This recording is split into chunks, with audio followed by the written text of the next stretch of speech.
हरे कृष्णा, राधे राधे। कैसे हैं आप सब? उम्मीद करती हूँ सब लोग अच्छे होंगे, स्वस्थ होंगे। तो हम अक्षय तृतीया आने वाली है, जैसा कि आप सब लोग जानते हैं। अक्षय तृतीया के दिन हमें क्या करना चाहिए, क्या नहीं करना चाहिए, इन सब बातों के बारे में मैं आपको आज जानकारी देने वाली हूँ। तो वीडियो में अंत तक बने रहिएगा। बात करने वाले हैं, तो चलिए बताते हैं कि आज के दिन क्या करना चाहिए। प्रभु का नाम जप करना चाहिए, गीता का पाठ करना चाहिए और हमें जितना हो सके ज़रूरतमंदों को दान देना चाहिए। जैसे प्यासा है कोई, उसको पानी पिलाओ, भूखा है कोई, उसे भोजन कराओ, जिसके वस्त्र नहीं है उसको वस्त्र दान दो, गुड़ का दान दो, पानी का दान दो, अन्न का दान दो। मतलब जितना हो सके हमें दान पुण्य ही करना चाहिए, क्योंकि ये अक्षय तृतीया का दिन अक्षय दिन होता है। इस दिन हम जो भी कार्य करते हैं सब अक्षय फल को प्राप्त होता है। जैसे ये कभी नष्ट नहीं होता। जो भी किए गए कार्य होते हैं, अच्छे हों या बुरे हों, इसका हमें अक्षय फल मिलता है, इसका कई गुना बढ़कर फल मिलता है। तो हमें इन बातों का ध्यान रखना चाहिए कि हमें इस दिन अच्छे से अच्छा कार्य करना है, किसी को दुख नहीं देना है, किसी को तकलीफ़ नहीं पहुंचानी है और जहां तक हो सके हमें दूसरों को सुख ही पहुंचाना है। तो चलिए जानते हैं इस दिन हमें क्या नहीं करना चाहिए।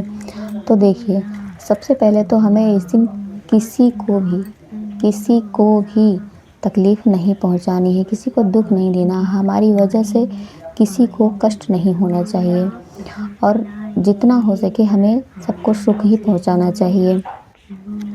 ना ही हमें इस दिन झूठ बोलना है, ना ही हमें इस दिन चुगली करनी है, ना ही वैसे इन सब बातों का तो हमेशा ही त्याग किया जाए तो सबसे अच्छा होता है। प्रभु के हम और करीब पहुंच सकते हैं, हम उनके लाडले बन सकते हैं।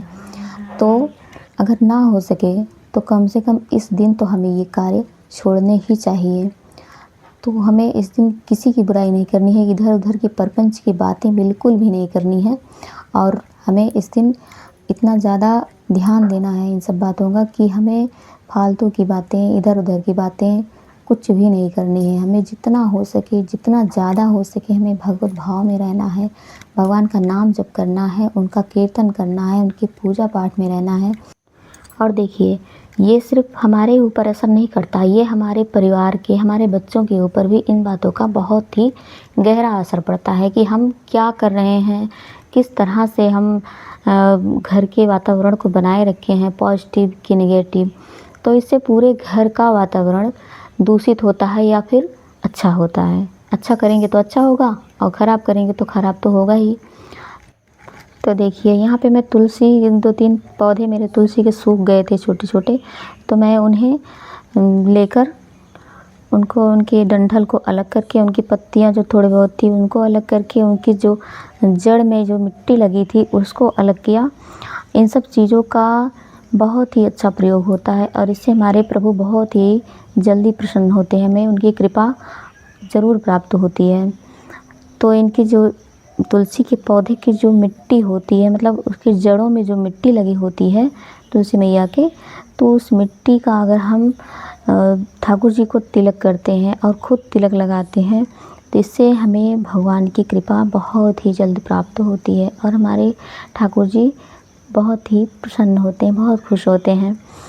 और देखिए, मैं यही बना रही थी, सोचा कि बना लेती हूँ। और कल बृहस्पतिवार है तो बृहस्पतिवार को भगवान विष्णु की पूजा होगी। मैं इसे घी में डुबो के रख लूँगी और उसके बाद इसमें भगवान की आरती करूँगी।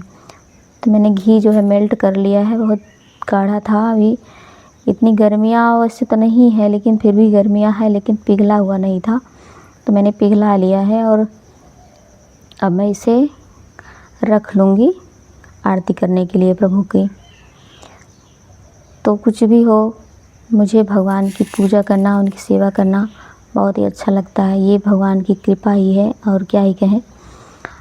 तो और जो थोड़ी बहुत बातियाँ मैंने बना के रखी थी उनको मैं इसी घी में डुबो कर रख लूँगी डेली इनकी आरती के लिए और तुलसी माता को दीपक जलाने के लिए। तो देखिए, बहुत लोगों के मुख से सुनने को मिलता है कि हमारे यहाँ की तुलसी जो है सूख जाती हैं। तो तुलसी सूखने का विशेष कारण तो यही हो सकता है कि तुलसी की अच्छे से केयर नहीं हुई है।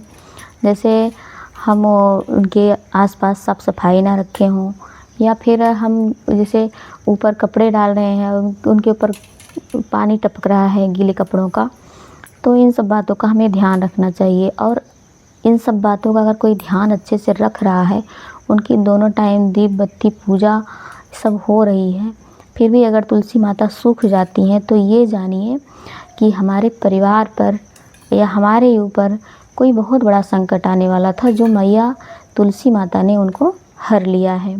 तो इसमें घबराने वाली कोई बात नहीं है। आप कोई नया पौधा लाकर अपने घर में, अपने आंगन में फिर से स्थापित कर सकते हैं, ठीक है। तो ये जो तुलसी का प्रयोग मैंने बताया, ये आप करके देखिए, आप इतना अच्छा महसूस करेंगे कि मैं क्या बताऊं, क्योंकि मैंने इसे महसूस किया है। तो मैंने बाती बना के रख ली है, और जो थोड़ी बहुत लकड़ियाँ और बची थी, मैंने सोचा इसी वक्त और भी बना के रख लेती हूँ। और इसकी जड़ों से देखिए मैं मिट्टी निकाल के जो है उसको मैं रखूँगी, जो वृंदावन की मिट्टी मैंने रखी है उसमें मिला दूँगी, तो ये एक अच्छा सा चंदन बन जाएगा।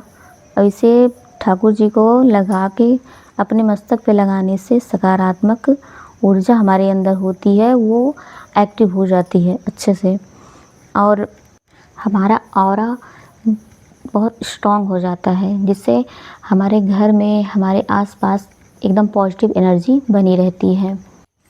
तो चलिए आगे बात करते हैं कि अक्षय तृतीया के दिन हमें क्या खरीदना चाहिए, जिससे हमारे घर में बरकत हो, हमारे परिवार की बढ़ोतरी हो, और पूरे साल भगवान की कृपा हमारे परिवार पर, हमारे ऊपर बनी रहे। तो चलिए जानते हैं हमें इस दिन क्या क्या खरीदना चाहिए। तो ठीक है, देखिए, अगर आपके घर में लड्डू गोपाल हैं, तो उनके लिए वस्त्र और उनके लिए एक छोटी सी बंसी, अगर सोने चांदी की खरीदने नहीं खरीद सकते, तो आप उनके लिए एक लकड़ी की बंसी, बाँस की बंसी ही आप ला सकते हैं, क्योंकि इससे भगवान बहुत ही जल्दी खुश होते हैं, प्रसन्न होते हैं। तो और क्या क्या खरीद सकते हैं, जैसे अक्षय पात्र हो गया। अक्षय पात्र मतलब एक बर्तन हो गया जिसमें हम भगवान को भोग लगा सकते हैं। और सोना चांदी तो अगर जो खरीद सकते हैं वो खरीद सकते हैं, क्योंकि इस दिन खरीदना बहुत ही शुभ होता है।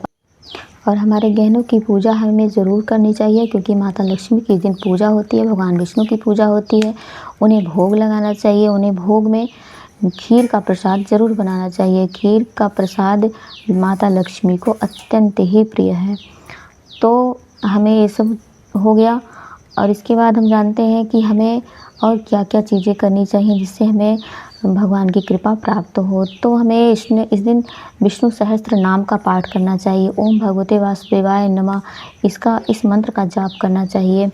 और जहाँ तक हो सके, जितना हो सके, हमें भगवान के नाम का जप करना चाहिए। इससे हमें दुगना, 4 गुना, 5 गुना नहीं, अक्षय फल की प्राप्ति होती है, जिससे हमारा पूरा साल इतना अच्छा जाता है, इतना सुखमय जाता है कि भगवान की कृपा, आप उनको धन्यवाद बोलते नहीं थकेंगे। और सबसे मेन बात ये है कि हमें उस दिन दहलीज पर कुछ रंगोली बना लेनी है, फूल का या फिर किसी भी चीज़ से रंगोली बना लेनी है, गुलाल से ही बना लेनी है। उस पर धूप दीप जला करके तब जाके भगवान की पूजा करनी है अपने मंदिर में।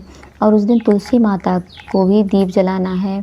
और सबको एक, जैसे दिवाली के दिन हम पूजा करते हैं, उसी प्रकार से ये पूजा होती है। तो हमें इतनी अच्छे से पूजा करनी है ताकि हमारे प्रभु हमारे पर प्रसन्न होए और पूरे साल हमें इनकी कृपा प्राप्त हो, ठीक है। तो हमें सबसे पहले दहलीज पर दीपक जलाना है, माता तुलसी को दीपक जलाना है। इसके बाद फिर अपने मंदिर में भगवान को भोग प्रसादी चढ़ाकर, उनको दीप बत्ती जलाकर, उनको उनके नाम का जप सुनाना है, ठीक है। तो ये हो गया। और मैंने यहाँ पर देखिए सब कुछ करके रेडी कर लिया है, बातें भी बना ली है, उसको घी में डुबो के भी रख लिया है। और फिर मैं जितनी भी लकड़ियाँ बची थी उनको भी बाती बना के रख ले रही हूँ। तो आपको ये वीडियो कैसा लगा आप हमें ज़रूर बताइएगा। और अक्षय तृतीया की पूजा किस प्रकार से करनी है, उसकी पूजा विधि कैसे है, क्या है, तो आप मुझे कमेंट में करिएगा, मैं आपको ज़रूर बताऊँगी, ठीक है। तो आज की वीडियो आपको कैसी लगी आप मुझे ज़रूर बताना, और प्लीज़ आप चैनल पर